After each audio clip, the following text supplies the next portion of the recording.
The rain fell like bullets against the windshield, each drop exploding into fractured light as the black sedan cut through Charleston's flooded streets at midnight. Behind the wheel, a man whose name made grown men whisper sat in absolute silence, his knuckles white against leather as thunder split the sky above the industrial district. The meeting had gone poorly. Blood would follow by morning, but his mind was elsewhere, calculating routes and consequences with mechanical precision. His headlights swept across abandoned warehouses when something impossible appeared in the beam. A small figure standing motionless in the deluge, water streaming down a pink dress turned gray by rain. The man's foot hit the brake instinctively, the car hydroplaning briefly before stopping 20 feet from the child who hadn't moved, hadn't even flinched at the approaching vehicle. She clutched a teddy bear against her chest, its fur matted and dripping, her dark hair plastered to a face too calm for a child alone in a storm. He sat frozen, engine idling, windshield wipers beating their rhythmic pulse as he studied her through the distorted glass. Every instinct screamed danger. A setup, a trap, something designed to catch a man who'd survived 2 decades by trusting nothing. But the girl simply stood there, barefoot on cracked asphalt, her lips moving in words he couldn't hear over the rain's assault. Against every rule he'd built his empire on, he opened the door and stepped into the storm, cold water instantly soaking through his suit. The child watched him approach with eyes that held no fear, only a devastating exhaustion that made his chest tighten inexplicably. When he crouched before her, bringing his face level with hers, she spoke in a voice barely above a whisper, but clear as glass.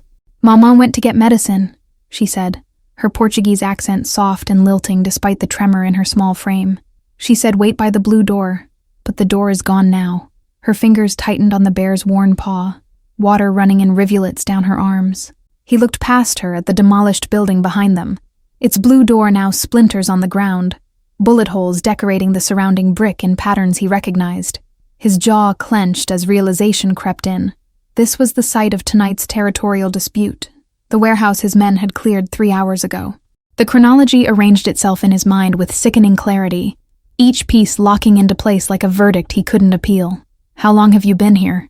His voice came out rougher than intended, unused to addressing anyone so small, so breakable. She tilted her head, considering the question with an adult seriousness that didn't belong on a 6-year-old face. "The sun went away 2 times, she answered, holding up 2 fingers, water dripping from her small hand. He stood abruptly, scanning the empty street for any sign of surveillance or witnesses, his mind already racing through options.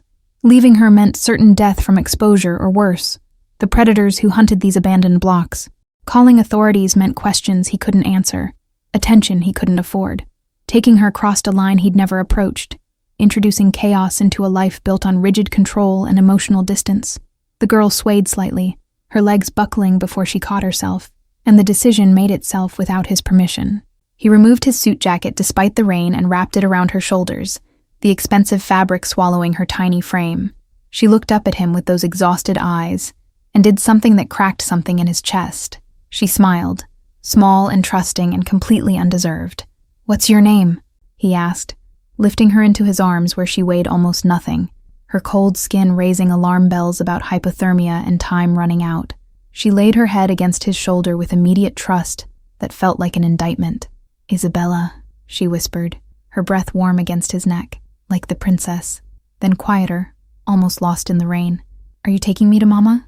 He didn't answer because there was no answer that wouldn't be a lie, and something about this child made him reluctant to add deception to the list of sins already accumulating.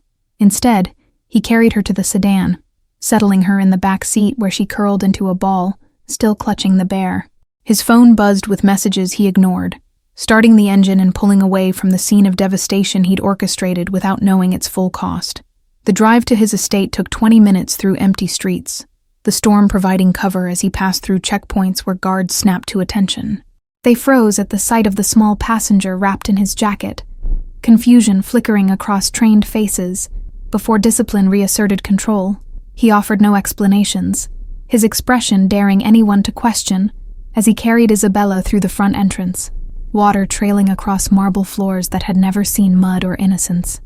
The mansion swallowed them in silence, 30 rooms of cold perfection, where his footsteps echoed like judgments against polished stone.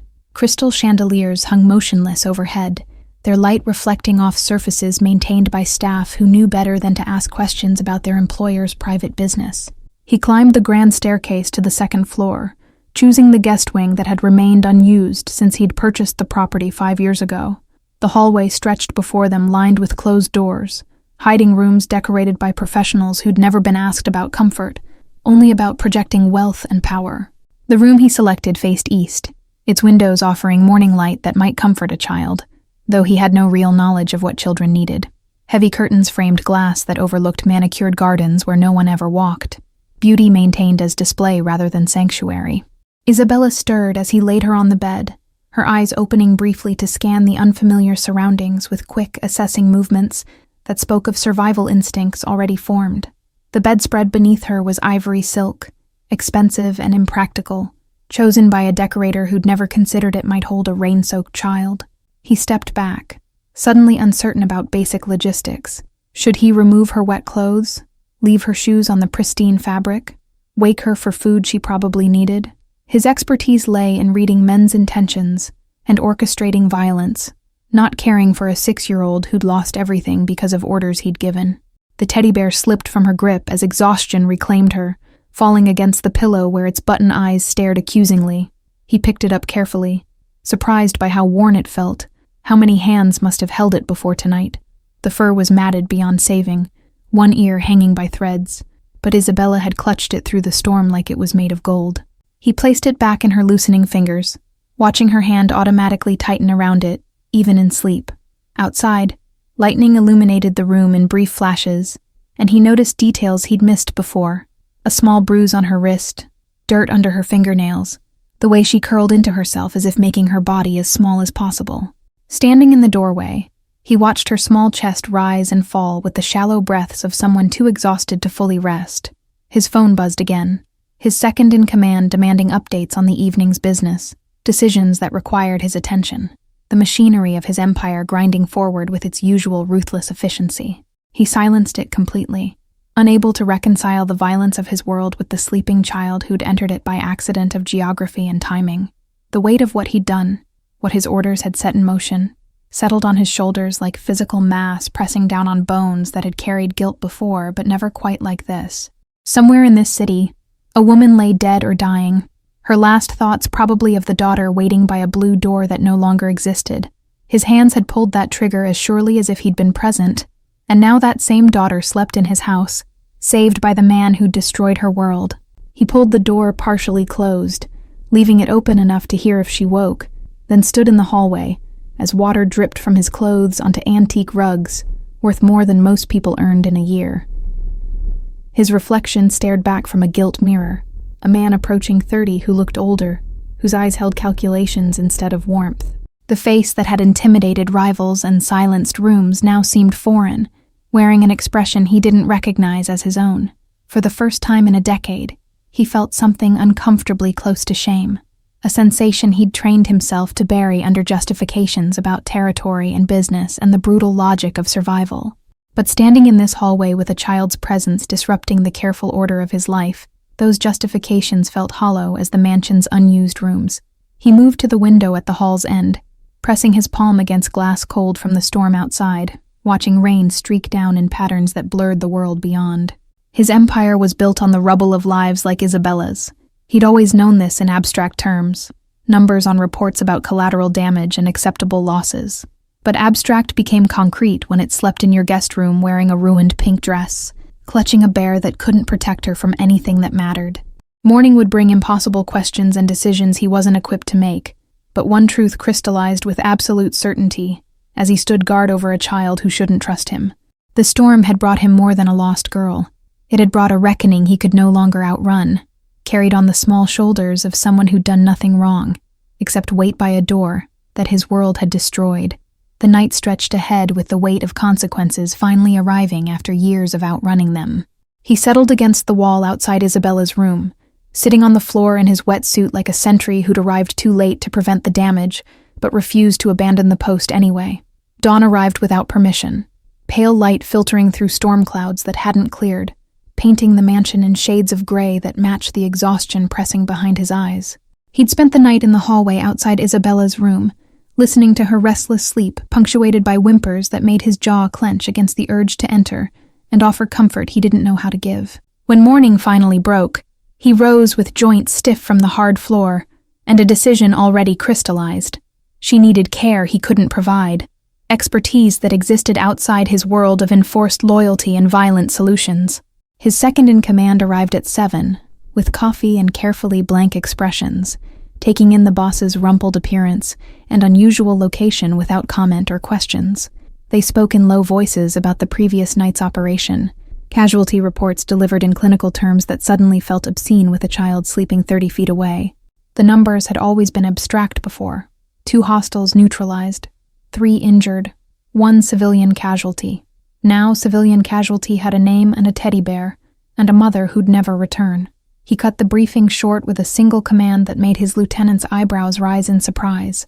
"Find a nurse," he said, his voice rough from disuse and the weight of sleeplessness. "Someone discreet, someone who won't ask questions we can't answer." His network moved with efficiency, born from years of practice, producing 3 candidates by noon with backgrounds scrubbed clean and prices already negotiated. But only one made him pause when reviewing her file.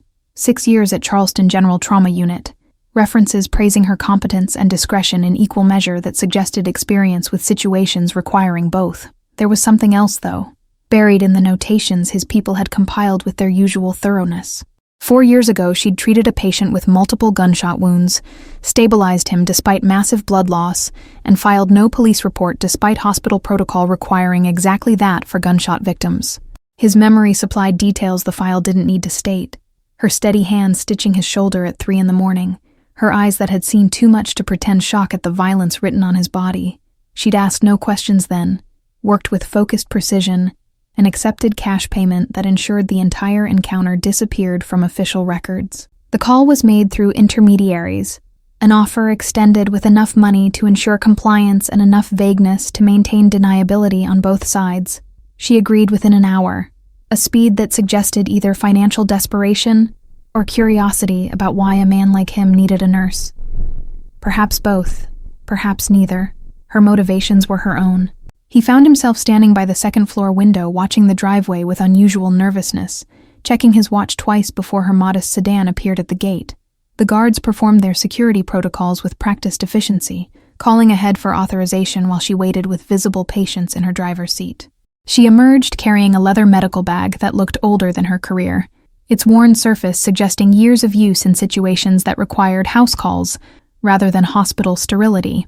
Her posture was professionally straight, despite what she must be feeling, walking toward the mansion entrance with the controlled movements of someone entering uncertain territory. The security guard at the door spoke briefly into his radio before admitting her, and through the window, he watched her pause in the foyer, taking in the marble columns and crystal chandelier with an expression carefully arranged into neutrality. Then she looked up, directly at the second-floor window where he stood, and for 3 seconds their eyes met across the distance. Recognition flashed between them like a current completing a circuit. Acknowledgement of shared history neither would voice aloud. He moved to the staircase, descending with measured steps as she waited below, her hands clasped around the bag's handle with white knuckles that betrayed tension her face refused to show. Up close, she looked exactly as he remembered. Dark hair pulled back severely, minimal makeup that spoke of practicality over vanity, eyes the color of coffee that missed nothing in their systematic assessment of everything they observed. She wore scrubs under a practical jacket, prepared for work, rather than impressed by surroundings designed to intimidate through displays of wealth. "Thank you for coming," he said, the words formal and insufficient for the situation's strangeness, for the weight of what he was asking without actually asking. She nodded once, professionally, her face carefully arranged into neutrality that he recognized as deliberate construction rather than natural expression. "Your associate said there's a child who needs medical attention," she replied, her voice lower than he remembered, textured with something between caution and determination. "I'll need to examine her privately, assess what care is required." The statement was professional boundary setting, establishing her authority in the one area where his power meant nothing. Their eyes held for a moment longer than necessary, and he knew she recognized him despite the years and changed context, despite every reason both had to pretend otherwise. Her next breath came slightly faster. a tell so subtle most would miss it, before her professional mask reasserted itself with visible effort. Neither acknowledged the recognition explicitly. She from self-preservation instinct honed in a city where knowing too much meant danger. Him from respect for the fiction that protected them both from uncomfortable truths. "She's upstairs," he said, gesturing toward the staircase they would climb together, entering territory where his control meant nothing against her medical expertise and professional judgment. "She was caught in last night's storm, possibly for 2 days based on what she told me. Exposure, possible fever, emotional trauma." The clinical terms felt wrong in his mouth, reducing Isabella's suffering to symptoms, while the cause remained unspoken between them, like a body neither wanted to acknowledge. She preceded him up the stairs, her footsteps quiet against marble that amplified every sound in the mansion's careful silence. He found himself watching the set of her shoulders, ready for anything, afraid of everything, carrying herself with the controlled tension of someone walking into a situation they couldn't fully assess yet. At the top, he led her down the hallway where morning light painted rectangles on walls decorated with art he'd never chosen, stopping outside the room where Isabella still slept. Through the partially open door, they could see her curled beneath blankets he'd added during the night, checking on her every hour like a watchman guarding something precious and fragile. The teddy bear's head was visible on the pillow, its button eyes catching light from the window. "What's her name?" the nurse asked, her hand on the doorframe, preparing to enter a space where his presence would be intrusion rather than authority, where her knowledge would govern what happened next. "Isabella," he answered, then added what he hadn't told his men, trusting her with information that felt dangerous to speak aloud. Her mother didn't come back for her. The words hung between them, weighted with implications neither would voice directly, before she pushed the door open and stepped into the room. He remained in the doorway, watching as she approached the bed with movements calibrated to avoid startling a traumatized child who might wake disoriented and afraid. Isabella's eyes opened slowly, confusion giving way to fear as consciousness returned, and she remembered she wasn't home, wasn't anywhere familiar or safe. But the nurse smiled, warm and genuine, and completely different from her guarded expression in the hallway moments before. She spoke in Portuguese, low and musical, words he couldn't understand but recognized from Isabella's accent last night. The girl's body visibly relaxed, as language connected her to something familiar in this strange place. The examination began with gentle hands checking temperature, by pressing the back of her hand to Isabella's forehead, then feeling for swollen glands along her neck with fingers that moved with practiced efficiency. She maintained a stream of soft conversation in Portuguese that kept Isabella calm, occasionally making the girl smile at something said in a tone that transcended language barriers. He observed from his position at the threshold, noting how the nurse's fingers trembled almost imperceptibly when checking Isabella's wrists and arms for injuries beyond simple exposure. Her jaw tightened when she discovered the small bruise he'd noticed last night, her touch becoming even gentler as she examined it with professional care that somehow conveyed both competence and compassion. She produced a stethoscope from her bag, warming the metal between her palms before pressing it to Isabella's chest, a small gesture of consideration he wouldn't have thought about, but that made the child relax further. The nurse listened with absolute focus, moving the instrument to different positions while counting breaths and heartbeats with internal rhythm he couldn't track. 20 minutes passed in careful assessment, each action deliberate and thorough, as she checked reflexes, looked into Isabella's throat with a small light, examined her feet for cuts or infections from walking barefoot. She asked questions in Portuguese that prompted short answers, and though he couldn't understand the words, he could read the concern deepening in the nurse's expression with each response. Finally, she straightened, one hand resting on Isabella's shoulder in reassurance while her eyes found his across the room. Her expression had shifted into something more complex, professional concern layered with questions she couldn't ask, and anger she couldn't express without knowing how much honesty this situation could bear, without shattering its fragile equilibrium. She gestured toward the hallway with a slight tilt of her head, a silent request for private conversation that he granted by stepping back. Isabella watched them both with large eyes that tracked movement with wariness, born from experience he wished she didn't have, clutching her teddy bear tighter as the nurse promised in Portuguese that she'd return in just a moment. In the corridor with the door pulled nearly closed, she faced him with arms crossed defensively across her chest, her voice low but sharp as a scalpel cutting through pretense. Low-grade fever, dehydration, early signs of pneumonia from prolonged exposure to cold and wet conditions. She needs rest, fluids, monitoring for the next 72 hours minimum to ensure the infection doesn't progress. A pause waited with everything unsaid, with the medical facts she could state, and the human reality she had to acknowledge without specific accusation. She's been through severe trauma. The physical symptoms are treatable with basic care, but emotionally she's barely holding together. She keeps asking when her mother is coming back. What does she need? He asked, the question encompassing more than medicine, acknowledging the vastness of his ignorance about caring for anything so fragile and damaged. The nurse studied his face as if reading a diagnosis written in the lines around his eyes, and the tension in his jaw, searching for something she either found or decided to pretend existed. Constant supervision by someone who knows pediatric care protocols, proper nutrition, and most importantly, stability and safety while she processes whatever happened to her. The implication settled between them like a challenge he couldn't refuse. Could his world provide any of those things to a child who'd already lost everything?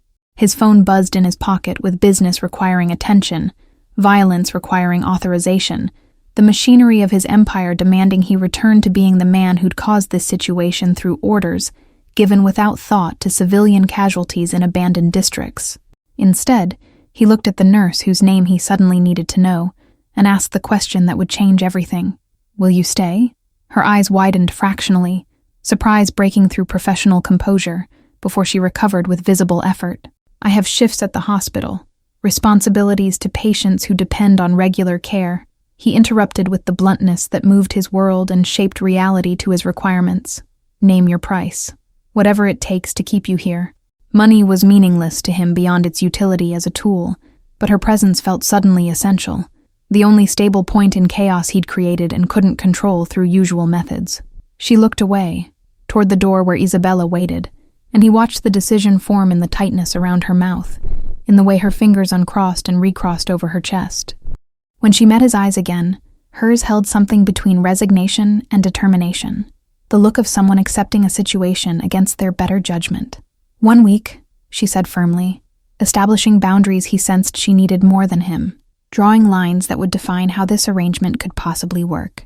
I'll need supplies, a proper setup for extended pediatric care, and complete access to the child without interference from you or your people. Done, he agreed immediately, relief tasting unfamiliar on his tongue like a flavor he'd forgotten existed beyond business negotiations and territorial agreements. There's another bedroom in this wing. Take whatever space you need, whatever resources make this work. She nodded, already turning back toward Isabella's room, but paused with her hand on the door. I need your assurance she's safe here, she said without looking at him, the words carrying weight beyond their surface, meaning asking for guarantees about things neither could fully control. From everyone, from everything. If I'm staying, if I'm providing care, I need to know she won't be used as leverage or caught in whatever business you conduct. He understood what she was really asking. For a sanctuary carved from violence.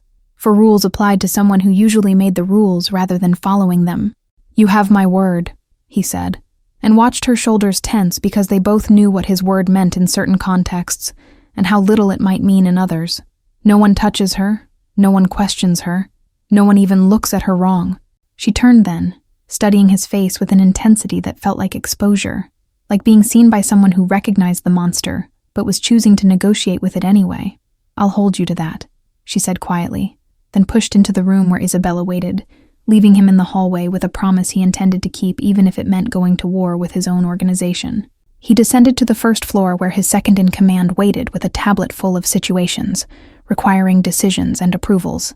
They moved to his office, a room of dark wood and leather that smelled of expensive cigars and older money, where he issued orders with distracted efficiency, his mind partly on business and partly on the child sleeping upstairs. Double the security on the estate's perimeter, he instructed, signing documents without reading them as thoroughly as usual, trusting his lieutenant's judgment in ways he rarely did. No one enters without my explicit authorization. No exceptions for anyone regardless of rank or relationship. And send someone to purchase children's clothes, appropriate for a 6-year-old girl. His second-in-command's expression remained professionally neutral, but questions lived in the slight pause before he responded. Size? Preferences? Style? The practical inquiry highlighted how little they knew about this situation, how far outside normal operations this had strayed already in less than 12 hours. I don't know, he admitted, the words tasting like failure in a life built on always having answers and solutions. Ask the nurse. She'll know what's needed. And food. Whatever children eat, that's not what we normally stock here.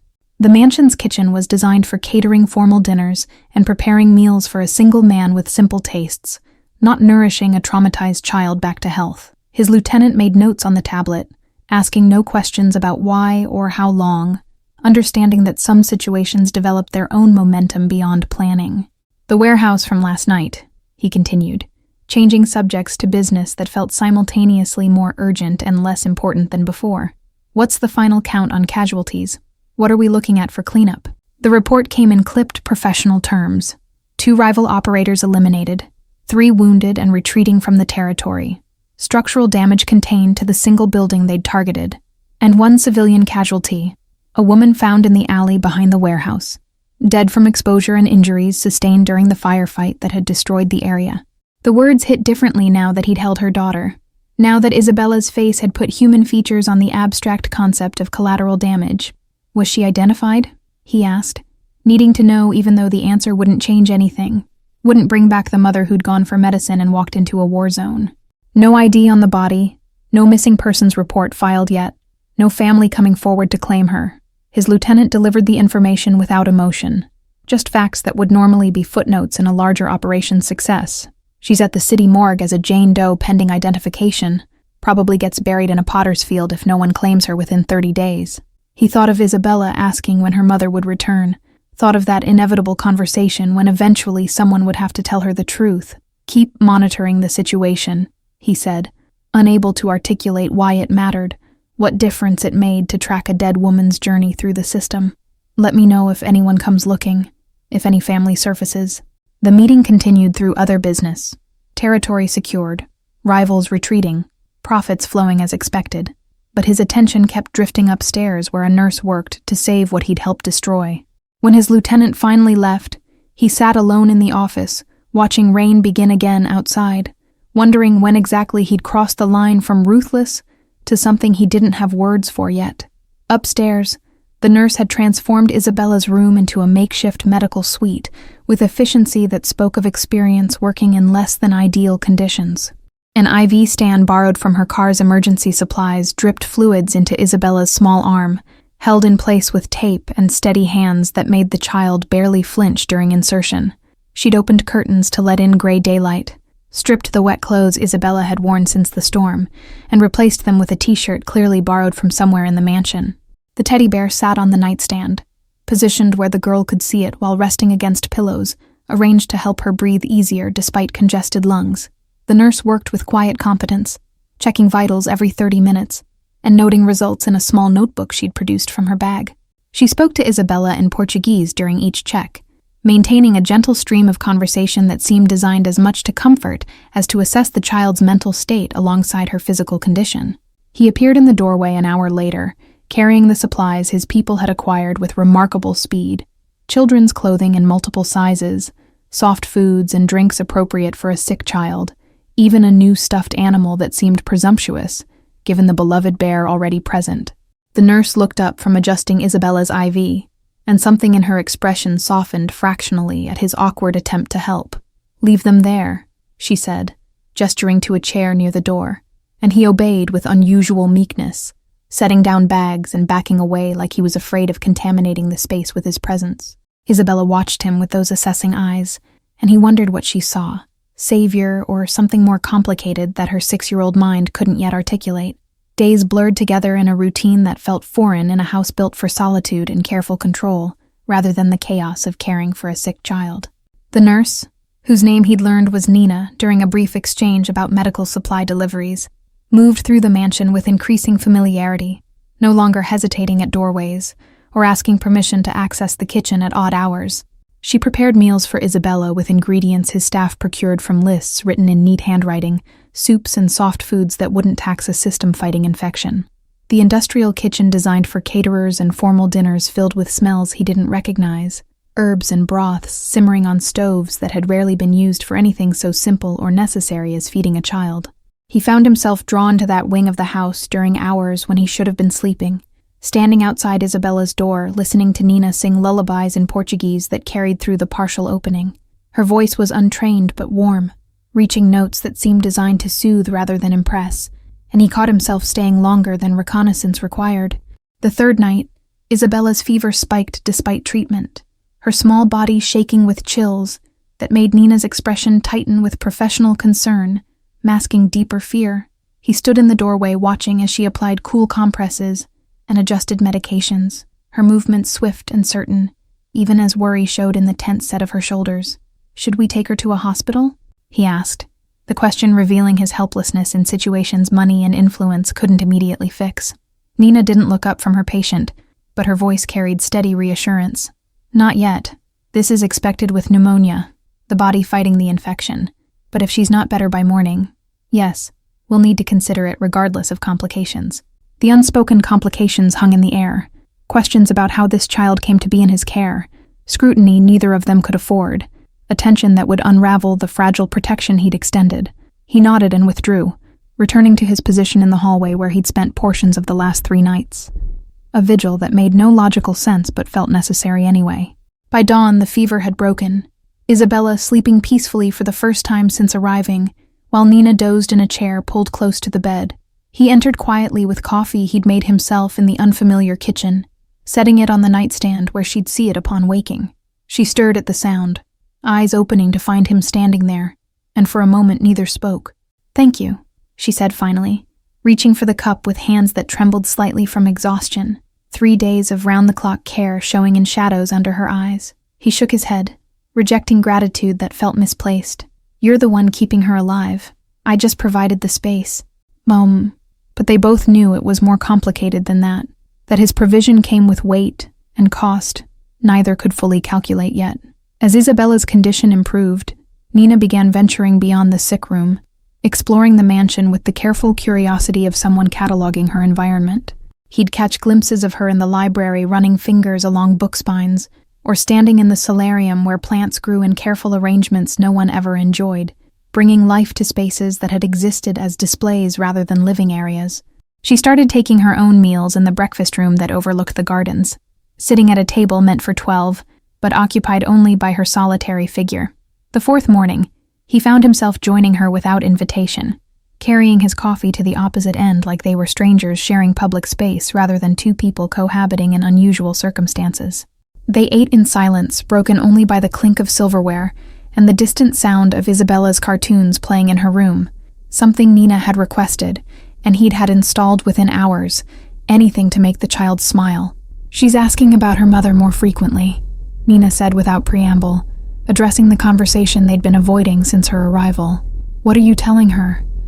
he asked, needing to know how much truth Nina was willing to deploy, how she was handling questions that had no good answers, that her mother loves her very much, but can't be here right now, that she's safe here until we figure everything out. The careful wording bought time, but couldn't postpone indefinitely the reckoning waiting for all of them. He set down his cup with deliberate care, the porcelain clicking against the saucer in the quiet room. "Her mother is dead, found behind the warehouse where I picked up Isabella. No identification. No one's claimed the body." The words came out flat, factual, stripped of emotion because feeling it would make continuing impossible. Nina's face went carefully blank. The professional mask she wore when processing information, she couldn't immediately react to settling over her features. "Does Isabella know?" Her voice remained steady through visible effort, maintaining the clinical distance required to function in impossible situations. "Not yet. I thought you should know first. Decide how to tell her or if we should wait until she's stronger." "She deserves the truth," Nina said after a long pause, her fingers tightening around her coffee cup until her knuckles went white, "but delivered with care, with support. Not as a fact dropped like you just did with me." The rebuke was gentle but clear, establishing boundaries around how tragedy would be communicated to a child who'd already lost everything. He accepted the criticism with a nod, recognizing his limitations in situations requiring emotional intelligence beyond calculating threats and opportunities. "Will you tell her? You've built trust I don't have," said in a language that's hers. Nina's eyes met his across the table, and he saw her working through the implications of accepting that responsibility, becoming the bearer of devastating news. "Not alone," she finally answered, her voice firm despite the tremor underneath. "We tell her together. You need to be present, to show her that telling the truth doesn't mean abandonment." She needs to see that the man who brought her here is staying, not disappearing when things get difficult. The requirement placed him in a role he'd never auditioned for, never imagined himself capable of filling with any competence. But he nodded agreement, because Nina was right, because avoiding hard conversations was a coward's choice he'd never allowed himself in business, and couldn't start now with stakes this high. They finished breakfast planning how to deliver news that would shatter a child's world. Two people from completely different lives united temporarily by shared responsibility for someone who trusted them both in different ways. That afternoon, they sat on either side of Isabella's bed, where she'd been coloring pictures Nina had provided, crude drawings of houses and families that now felt prophetic. Nina spoke in Portuguese, gentle words that made Isabella's crayon slow, then stop, her small face turning toward the nurse with growing understanding that her 6-year-old mind was trying to reject. He watched the moment her world broke, saw the exact second when hope died in eyes too young to understand permanent loss. She didn't cry immediately, just sat frozen holding a red crayon, her mouth opening and closing without sound, as her brain tried to process information it wasn't developmentally ready to accept. Then the tears came, silent at first, before building into sobs that shook her entire small frame, the kind of crying that had no bottom, no end in sight. Nina gathered her close while he sat paralyzed, watching grief consume someone who'd already survived too much, whose capacity for loss shouldn't have been tested this early or this brutally. Isabella cried into Nina's shoulder for what felt like hours, her small hands fisting in the nurse's shirt like she was afraid of being torn away from this last anchor. He remained on the bed's edge, one hand hovering near Isabella's back, uncertain if touch would comfort or intrude on grief that deserved its full expression without interference from someone who'd caused it. Eventually, the sobs quieted to hiccups, then to exhausted breathing as Isabella's body gave out from the emotional storm. Nina rocked her gently, still murmuring Portuguese words that sounded like prayers or promises, maybe both, while he finally placed his hand on the child's shoulder and felt her lean fractionally into the contact. The days that followed were quieter, heavier, as Isabella processed loss in ways that broke his heart in places he hadn't known still functioned. She stopped asking when her mother would return, but started asking other questions. Where was the body? Could they visit? Did her mother hurt? Was she alone when it happened? Nina fielded these with gentle honesty, never lying but shaping truth into forms a child could carry without being crushed completely. He listened from doorways, learning how to speak about death and loss, from someone whose profession had given her vocabulary for the unspeakable, templates for conversations he'd avoided his entire adult life. But as the second week began, he noticed Nina watching him differently, not with the cautious respect of earlier days, but with something sharper, more assessing. She'd pause when he entered rooms, her eyes tracking his movements with the focus of someone solving a puzzle they didn't particularly want completed but couldn't stop working on. He caught her one afternoon in his study, where she had no reason to be, standing before the wall of photographs he kept as insurance more than memory, images of associates, rivals, business partners arranged in careful groupings that told stories to those who knew how to read them. She turned when she heard him, no guilt in her expression, only questions forming behind eyes that saw too much. "Looking for something?" he asked, keeping his tone neutral, though they both knew she'd crossed a boundary by entering this space without permission. She didn't apologize, instead gesturing to a photograph showing him with his inner circle at some formal function years past. "That man," she said, pointing to his enforcer standing slightly behind him in the image. "I've seen him here, haven't I? Outside the gates when I arrived." The observation was accurate. His enforcer had been rotating through security details since Isabella's arrival, part of the increased protection he'd ordered. "He works for me," he confirmed, offering no additional information, watching her process this fact alongside others she'd been collecting like evidence at a crime scene. "What does he do?" Nina asked, her voice carefully casual in a way that suggested the answer mattered more than she wanted to reveal. "Security," he said, the standard euphemism that covered multitudes of sins while remaining technically accurate. But Nina's expression shifted, something clicking into place behind her eyes that made his chest tighten with anticipation of conclusions he couldn't stop her from reaching. "Does Isabella know him? Has she seen him before you found her?" The question hung between them like an accusation waiting to form fully, and he understood suddenly what Nina was working toward, connections between his world and Isabella's tragedy that went beyond coincidence and timing. "Why are you asking?" His voice came out harder than intended. defensive in ways that would only confirm suspicions instead of deflecting them. Nina held his gaze without flinching, courage or foolishness making her press forward despite clear warning signs. Because yesterday, when he walked past the window, Isabella stopped playing. She didn't say anything, just went very still and watched him until he was out of sight. Then she asked me in Portuguese if the bad men were coming back. The words landed like physical blows, each one connecting to guilt he'd been carrying since the night he'd picked up a rain-soaked child. He moved to the window, needing distance from Nina's penetrating stare, from questions that would unravel everything if followed to their logical conclusions. Outside, his enforcer stood at the gate talking into a radio. The same man who'd cleared that warehouse, who'd created the chaos that killed Isabella's mother and destroyed a child's sense of safety in the world. She was traumatized, he said without turning, offering explanations that felt hollow even as he spoke them. The storm, the violence in that area, she probably saw things that night that would make any man in a suit seem threatening. But Nina wasn't buying the deflection, her footsteps approaching until she stood beside him at the window, both watching the man below.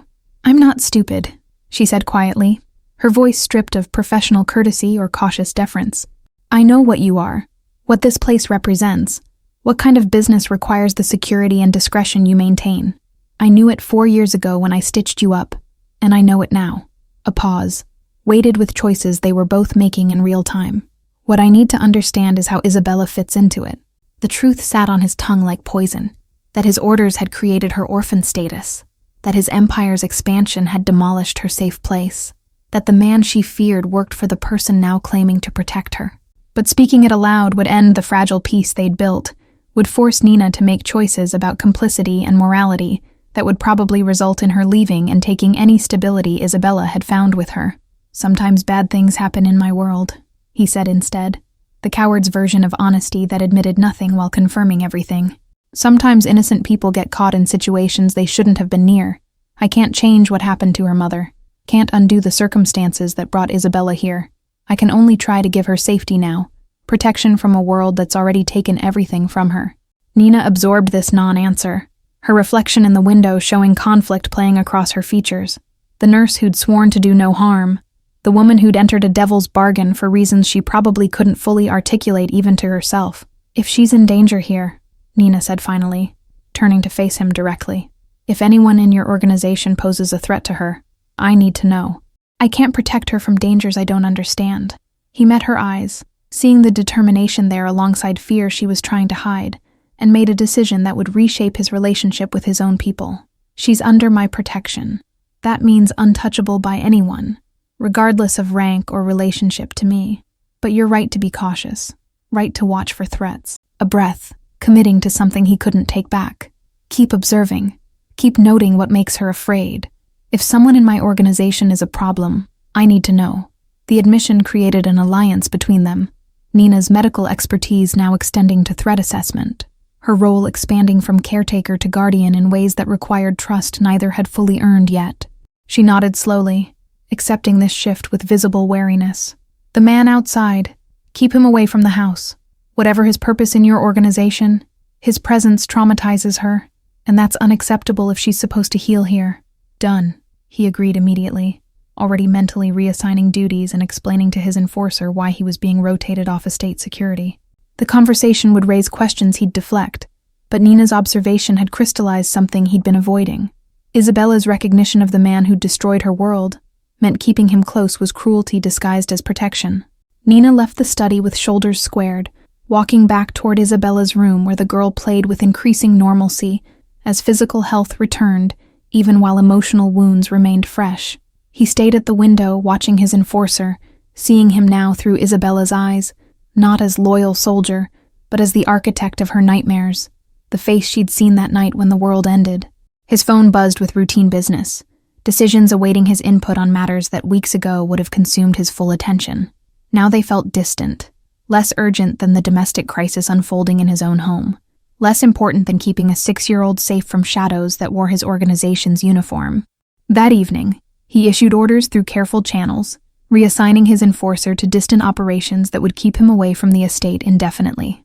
The man accepted without question, trained obedience preventing inquiry into sudden changes, but others in his inner circle would notice the shift and draw their own conclusions about why a trusted lieutenant was being distanced from their boss's primary residence. Let them wonder, he thought, watching the enforcer's car disappear through the gates for the last time. Some things mattered more than maintaining appearances or organizational hierarchy, and keeping Isabella from daily reminders of trauma was becoming one of them, whether or not it made strategic sense. The third week brought unexpected normalcy, Isabella's laughter returning in small doses as Nina coaxed her into activities that didn't require thinking about loss. They baked cookies in the industrial kitchen, transforming sterile spaces into something warm and flower-dusted, creating memories in a house designed to hold nothing so impermanent as joy or childhood. He'd find them in the library where Nina read Portuguese children's books she'd had delivered, Isabella curled against her side following along with pictures, even when the words moved too fast. The mansion was reshaping itself around their presence, staff adjusting schedules to accommodate a child's needs, rooms gaining purpose beyond expensive displays of wealth and power. But the peace was fragile, built on foundations he knew couldn't hold forever. Questions Nina had stopped asking, but not stopped thinking. Isabella's grief that would resurface in waves as she grew old enough to understand what she'd lost.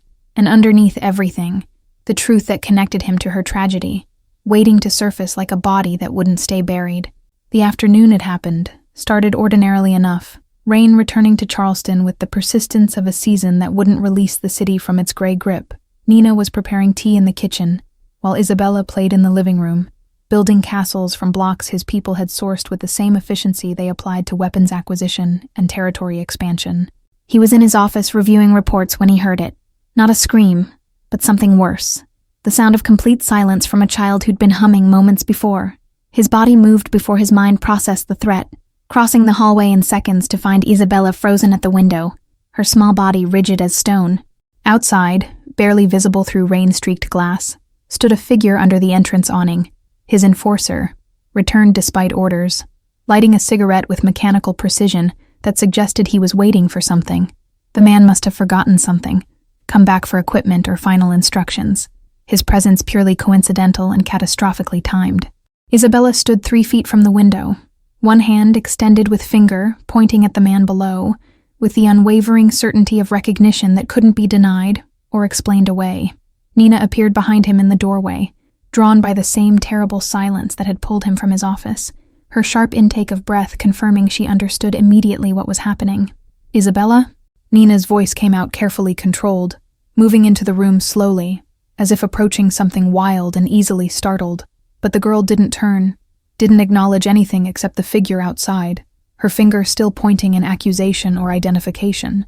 Maybe both, as her mouth opened to speak words that would destroy the careful fiction they'd all been living. "The man who made my mom go," Isabella said in English heavily accented but perfectly clear, her child's vocabulary finding the only words she had for concepts like murder and loss and permanent absence. The phrase hung in the air, innocent and devastating, stripping away every carefully maintained pretense about coincidence and bad luck, and being in the wrong place at the wrong time. Nina's face went white, blood draining as understanding crashed over her like a wave she couldn't escape or deny. Her eyes moved from Isabella to him with an expression that combined horror and comprehension, seeing connections she'd suspected but hadn't wanted to confirm, pieces assembling into a picture that made her step backward involuntarily. "Works for you, Dawn," Isabella continued, using the title she'd heard guards use, applying it with a 6-year-old's logic that didn't understand the weight it carried or the truth it revealed. The words were simple, factual, delivered without emotion because she didn't fully grasp their implications, but they functioned like a detonation in the careful piece they'd constructed. The enforcer outside finished his cigarette, unaware of the destruction his presence had caused, and walked back to his car visible in the driveway.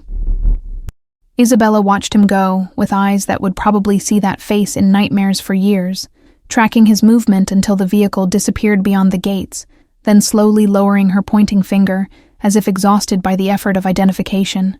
Nina sank into a chair, her medical bag sliding from shoulders gone suddenly slack, her breathing coming fast and shallow like someone fighting panic through training and willpower. He remained standing, frozen between the two of them, the child who'd just confirmed his guilt, the woman who'd just watched every suspicion validated in the worst possible way. "Isabella," Nina finally said, her voice remarkably steady considering the circumstances, reverting to Portuguese for words that needed maternal softness even in crisis. The girl turned toward her, seeking comfort from the only parent figure she had left, seemingly unaware that she'd just detonated a bomb that would reshape every relationship in the house. Nina opened her arms and Isabella ran to them, seeking the security of the only person who'd shown her consistent care and protection. Over the child's head, Nina's eyes met his, no longer cautious or professional, but filled with something colder, harder, the look of someone reassessing everything they thought they knew, and finding only betrayal underneath. He backed toward the door, giving them space, his mind racing through implications and consequences he couldn't control or contain. The enforcer would need to disappear, not for organization purposes, but because his presence was poison to Isabella's recovery, his face a trigger for trauma that would never fully heal as long as she could see him.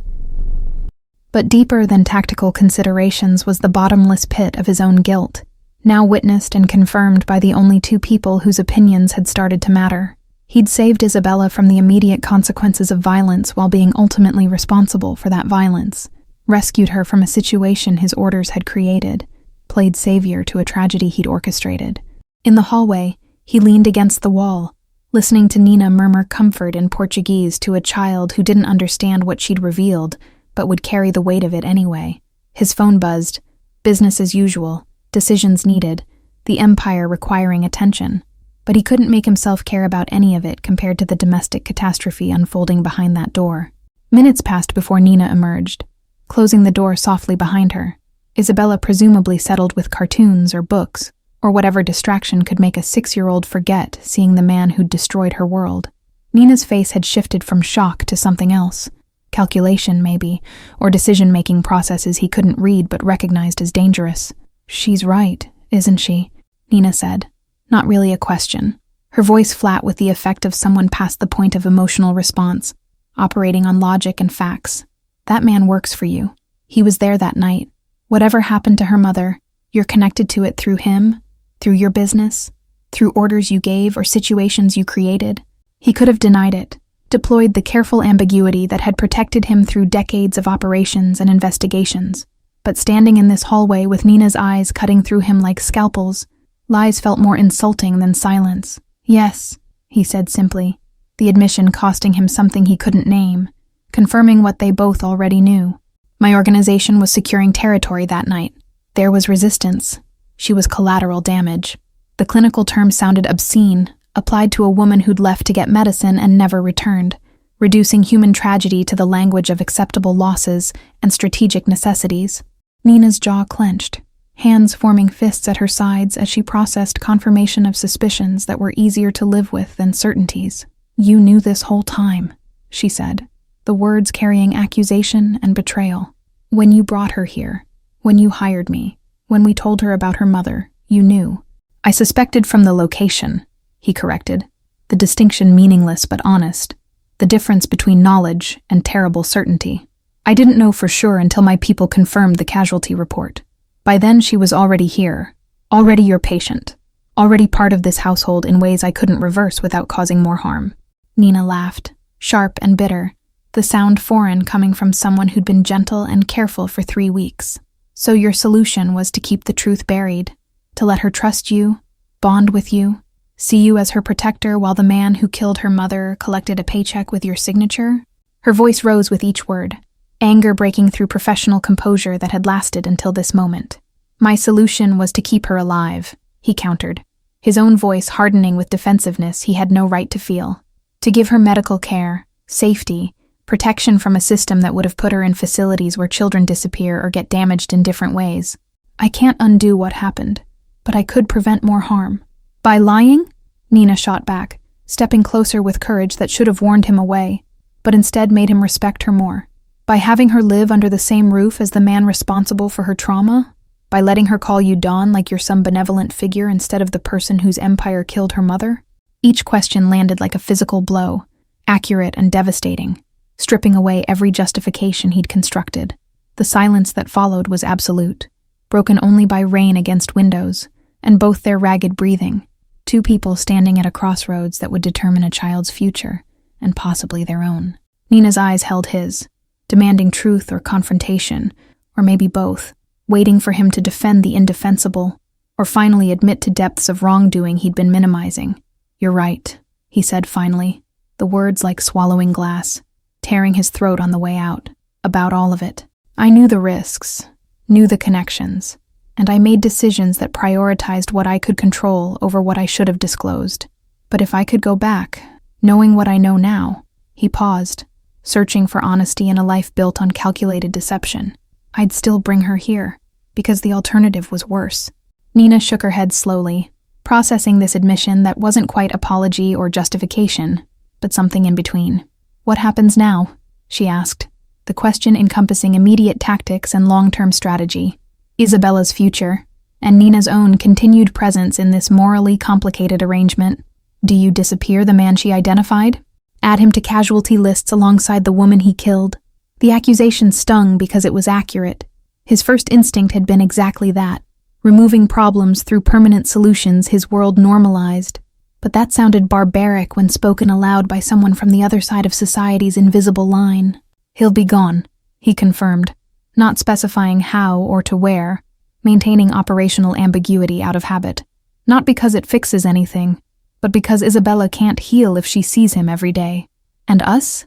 Nina pressed, gesturing between them an emotion that encompassed the fragile alliance they'd built over 3 weeks of shared caretaking. "Do I stay, knowing what I know?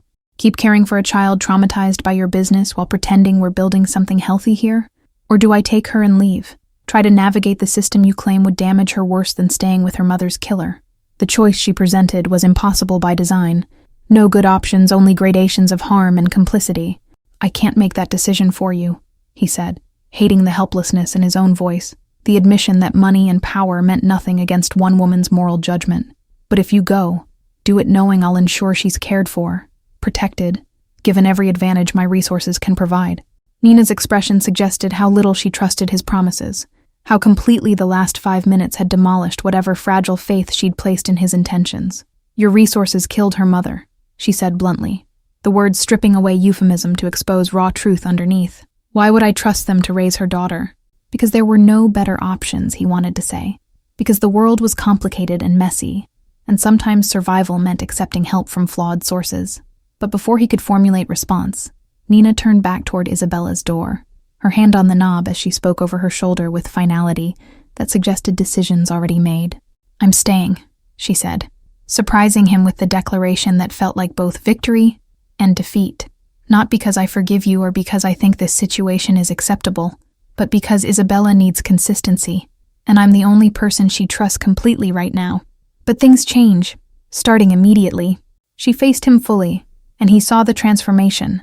No longer cautious employee, but something closer to equal, claiming authority through moral high ground he couldn't contest. "That man never sets foot on this property again," she continued, ticking off demands on her fingers with nurse's precision. "You establish a trust fund for Isabella's future that I oversee, that she can access when she's 18 regardless of what happens here. And you tell me the truth from now on. All of it. No more discoveries that rewrite what I think I understand." Her eyes held his, daring him to refuse terms that were more ultimatum than negotiation. "Agreed," he said simply, accepting conditions that would have been unthinkable weeks ago, before a rain-soaked child had reshaped his priorities in ways he was still processing. "Anything else?" Nina considered, her gaze assessing what other demands might be extracted from someone who'd revealed himself willing to renegotiate power dynamics for a child's well-being. "She gets therapy," Nina added after a pause, this demand softer, but no less firm. "Professional help from someone who specializes in childhood trauma, someone outside your organization who can be honest with her in ways we can't. She deserves space to process this with people who aren't implicated in the events that destroyed her life." The requirement was logical, necessary, and represented trust in outsiders he'd spent decades avoiding. "I'll arrange it," he promised, already considering how to vet therapists through channels that wouldn't compromise security while meeting Nina's requirement for genuine help. Discreet but qualified, someone who can handle complex situations without judgment that would harm her recovery. Nina nodded acceptance of this compromise, her posture finally relaxing fractionally from the rigid confrontation stance she'd held. "And one more thing," she said, her voice dropping to something quieter, more personal than the professional demands preceding it. "You need to tell her yourself. Explain your connection to what happened. Let her decide if she can live with it. She's 6, But she's already survived more than most adults, and she deserves honesty even if it's painful. The request asked him to be vulnerable with a child, to risk rejection from someone whose opinion shouldn't matter in his world, but somehow did. When? He asked, the single word carrying all his dread of that conversation, of seeing whatever fragile connection he'd built with Isabella dissolve under the weight of truth. Nina considered, calculating what Isabella could handle and when, balancing immediate honesty against a traumatized child's capacity for more devastating revelations, so soon after learning about her mother's death. Not today, she decided, relief flooding through him at the temporary reprieve. She's processing too much already, but soon, within days, not weeks. The longer we wait, the worse the betrayal feels when she finally understands. Nina's wisdom came from professional experience with trauma victims, from understanding that delayed truth often wounded deeper than immediate pain honestly delivered. They stood in the hallway, two people who'd become unlikely allies in circumstances neither had planned for or wanted, bound together by responsibility for a child neither had created, but both now felt compelled to protect. Outside, the rain continued its assault on Charleston, washing streets clean of everything except memory and consequence, the weather that had brought them all together persisting like a reminder that some storms never fully passed. That night, he sat in his office making calls that would reshape his organization's structure. The enforcer reassigned to operations 3 states away, where he'd be valuable but distant. Security protocols adjusted to ensure no one traumatic to Isabella would work anywhere near the estate. Each decision carved away pieces of efficiency and control he'd built over decades, sacrificing operational advantage for domestic peace he'd never prioritized before.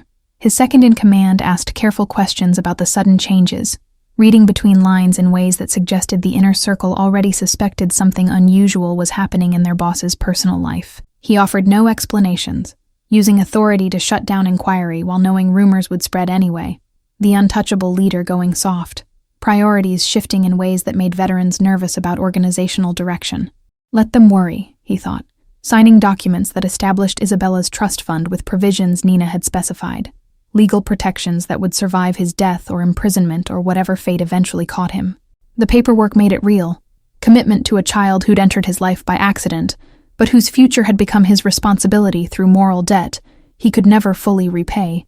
Nina found him past midnight, still working through logistics of changed security and financial arrangements, her presence in his office doorway unexpected and somehow welcome, despite earlier confrontation. "She's asking for you," Nina said without preamble, the statement carrying weight beyond its surface meaning. She woke up from nightmares and said she wanted Dawn. The title sounded different in Nina's voice now. No longer neutral observation, but laden with all the complicated truth they'd discussed. He followed her upstairs to find Isabella sitting up in bed, clutching her teddy bear, eyes wide with residual fear from whatever her sleeping mind had conjured. She reached for him immediately when he appeared, small arms extending with trust that felt undeserved, and he crossed the room to sit on the bed's edge, letting her curl against his side like she'd done with Nina countless times. "Bad dream?" he asked in English she was learning to understand better each day, his arm around her small shoulders feeling simultaneously natural and terrifying. She nodded against his chest, her Portuguese explanation too rapid for his limited understanding, but Nina translated from the doorway with gentle voice that made even nightmare description sound less frightening. She saw the man again, and he was looking for her. His chest tightened at the thought of Isabella's subconscious processing today's recognition, fear burrowing deeper, because now she knew the threat had a face and a connection to her current life. "He won't find you," he promised, the words feeling inadequate against a child's justified terror of someone who'd destroyed her world. "He's gone now, far away where he can't come to this house or anywhere near you." Isabella looked up at him with those assessing eyes that seemed older than 6 years, evaluating his promise with a seriousness that suggested she'd already learned adult lessons about empty reassurances. Then she did something that cracked the careful shell he'd maintained around his heart. She smiled, small and tired, but genuine, and settled back against him with the complete trust of someone who'd decided to believe, despite every reason not to.